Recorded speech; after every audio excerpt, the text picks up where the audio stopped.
Our next speaker, Sarbjit Singh, is a human rights activist and a broadcaster, a writer and anchor of RajoanaTV. He's a student of history and with 15 years' experience in researching and exposing the human rights violations of Sikhs in India and challenging the state propaganda by presenting a more fact-based narrative to the Sikh community and the wider public surrounding the recent Sikh genocides. Sarbjit Singh. Waheguru Ji Ka Khalsa, Waheguru Ji Ki Fateh. Waheguru Ji Ka Khalsa, Waheguru Ji Ki Fateh. I'm just going to talk briefly about some of the episodes and what happened through those 4 days, who the guilty are, and why it's really important that 30 years later we still have a dialogue about 1984. As already you've seen on some of the videos, and Mr. Suri from the CNN has already said, that once Indira Gandhi had been pronounced dead on 31st October 1984, two of the only media outlets that India had at the time, television and radio, Doordarshan TV and All India Radio, provocative slogans were being allowed to air to the whole nation. Sikhon ka gaddar, khoon ka badla khoon se lenge. But probably the one thing that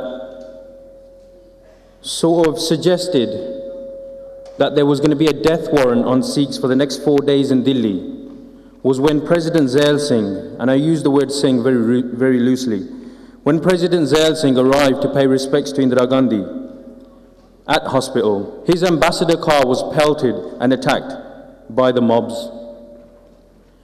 At this point, if the President of India wasn't safe from the mobs because of his dastar and his dari, the question you really have to ask yourself is, who would be for the next 4 days? Rumors were spread to legitimize the death of Sikhs, to create a genocidal mindset, and to dehumanize us for the next 4 days. Rumors such as dead bodies of Hindus were coming from trains, coming on trains from Punjab. Sikhs had polluted the waters of Delhi to poison Hindus, and that Sikhs were distributing sweets at the death of Indira Gandhi. These rumors were spread rife. But how was such a killing, how was such a murderous spree allowed to take place, despite the fact that the world leaders from across the globe had come to India to pay respects to Indira Gandhi? How was this allowed to happen? Briefly, very briefly, the uniformity of the actual genocide is actually quite frightening when you actually look at it. Kerosene, which is a precious commodity in Delhi, especially in the 1980s, that was used freely across Delhi. The same size iron rods were used by all the mobs. This inflammable white powder that a lot of the witness testimonies talk about, that they threw in our faces and our men just set on fire. This was freely available and distributed. But what are weapons if you have no planning? And look at the uniformity of the planning. Because people will still try and tell us that this was a riot, but look at the planning of it. Voters' lists, ration cards, and school registration forms were passed around by prominent MPs to the goons, to the gangs. These identified Sikh homes, because a lot of the shops in Delhi, even if you look at the shops alone, a lot of the shops in Delhi, the signboards are either in English or Hindi. So how would they know that this belongs to a Sikh? Voters' cards, ration cards, voters' lists, and school registration forms. But this is how frightening Delhi was. They left nothing to chance. They knew that they were going to be using ardent criminals, arsonists and rapists to conduct this killing. And they knew that a lot of these rapists and arsonists and murderers who would be released from prison were illiterate, completely illiterate. So they spent hours before the killing marking Sikh homes, shops and businesses with the letter X or an S, because these gangs couldn't read the lists. They left nothing to chance. Not a stray dog was caught in this violence of 4 days. Now, if you have such planning, what are the numbers that we're looking at? If you've got a whole state that is sanctioning the murder of a minority group in the capital, then what numbers are we looking at? State figures. Now this is from the government of India itself. They say that 2,733 of your people were killed over those 4 days. 2,733. More than all of this room. Insaf, an organization that's going for justice, that's looking for justice, they say 5,000 people were murdered over those 4 days. The People's Union for Civil Liberties and the People's Union for Democratic Rights, they say you can double that figure and put it at 10,000. 10,000 people butchered on the streets of Delhi. But why, 30 years later, are we gathered today? And why 30 years later are we having so many commemorative programs and organizations commemorating Delhi? Why is it still so important for us? Because memory is a big thing. Memory is something that shapes your identity, shapes your culture, shapes your values. And where we stand today, the Indian establishment, there is a tirade against our memory. And I'll tell you why there's a tirade against our memory. Firstly, the conviction rate. Despite overwhelming evidence from witness testimonies and the 10 commissions that have proceeded, that have come after the genocide, there's a conviction rate of 1%. So of all the thousands of people that have been named, and we're not just talking about prominent people like Sajjan Kumar, Jagdish Tyler, Kamal Nath, Darshan Shastri, HKL Pagat, not just these guys, countless people have been named in affidavits and we have a conviction rate of 1%.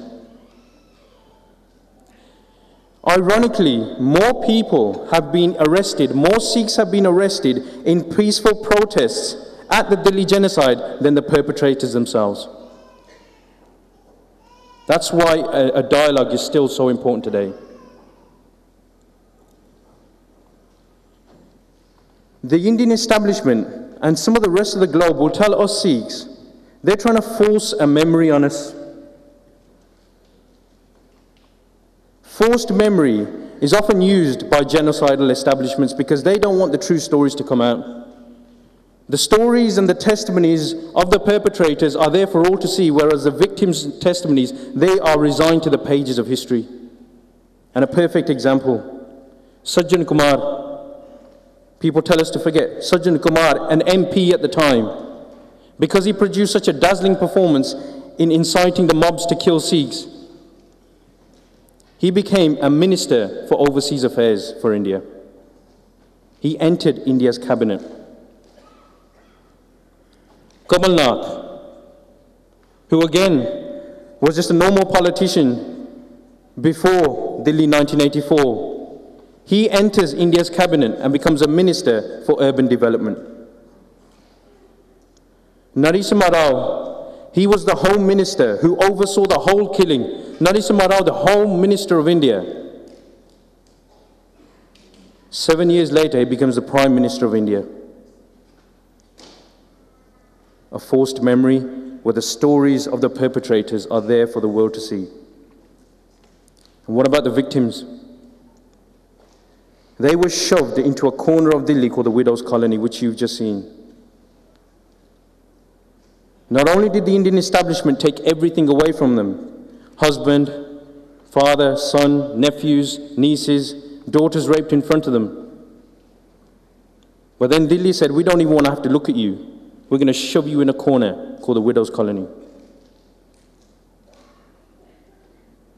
These daughters of Guru Gobind Singh today, as we sit here, are living in squalor and abject poverty.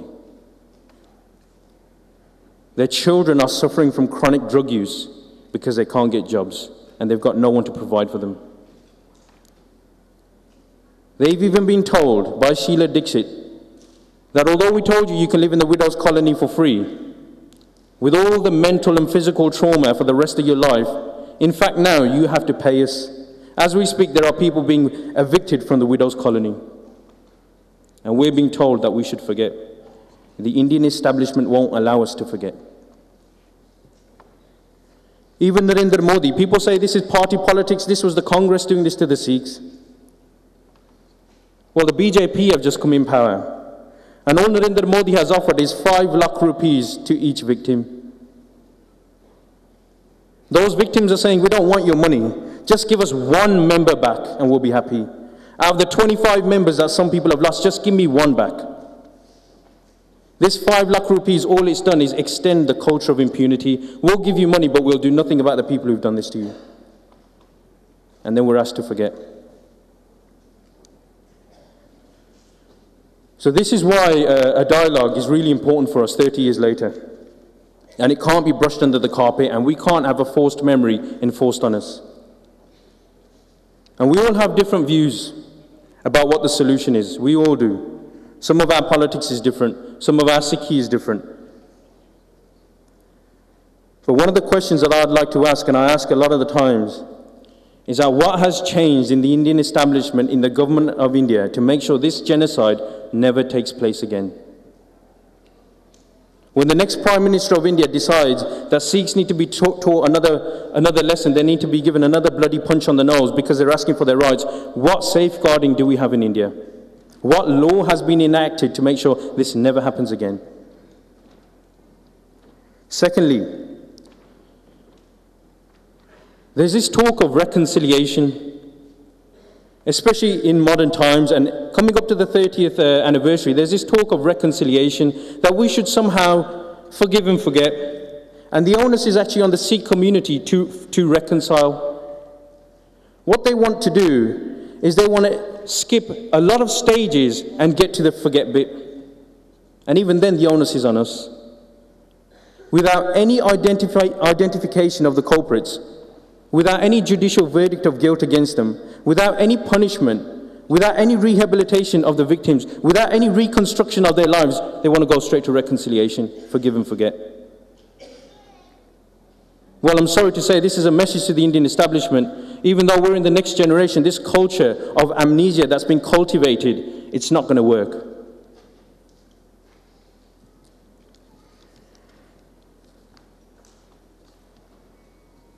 Thirdly, was this an isolated incident? Was this an isolated incident? Although 4,000, 5,000, 10,000 people perished, in fact, if you look across India, just 2 years ago they found a mass grave in Haryana. So these killings weren't just restricted to the locality of Delhi, they were across India.